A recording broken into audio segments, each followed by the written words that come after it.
Nipani Devgad राज्यमार्गावर राधानगरीपासून 1 kilometre अंतरावर माळगावकर मळ्याजवळ आज सोमवारी सकाळी 8 वाजता कळपातून चुकलेल्या बिथरलेल्या गव्यानं अचानकपणे कोकणकडे जाणाऱ्या कारला जोराची धडक दिली।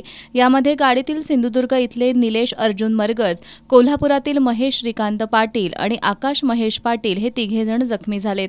या धडकेत गाडीचं मोठ्या प्रमाणात नुकसान झालंय। घटनास्थळी वनपाल सूर्यकांत गुरव आणि वनकर्मचारी यांनी भेट देऊन जखमींना राधानगरी इथल्या ग्रामीण रुग्णालयात दाखल केलं। राधानगरी तालुक्यात गव्याकडून मानवावर हल्ले वाढलेत। वनांमध्ये वनतळी आणि कुरणावर शासनाचा लाखो रुपयांचा खर्च होत असतो। वनविभाग ही कामं कागदावर करत असल्याचा आरोप करत वनातील कामांची चौकशी करण्याची मागणी राधानगरीचे माजी उपसरपंच सचिन पालकर यांनी केली आहे। आज राधानगरी वन विभागान जे कागदावर शेततळी कुरण 25-30 हेक्टरवर कुरण केलेलं आहे गौरवण्यासाठी किंवा पानवटे सुधारणा केलेली आहे ती प्रत्यक्षात झालेलीच नाही आहे। त्यामुळे वन्य प्राणी हे रस्त्यावर यायला लोकांच्या शेतात यायला लागलेत आणि शेतकऱ्यांना पण तेवढा त्रास झाला आणि वाहनधारकांना पण त्रास व्हायला लागला आहे। आता 4 दिवसापूर्वीची ताजी घटना शेतकऱ्याला इथं हल्ला झाला गौरड्याचा। त्यानंतर आता 4 दिवस हे गाडीवर गौरड्यानं उडी मारली।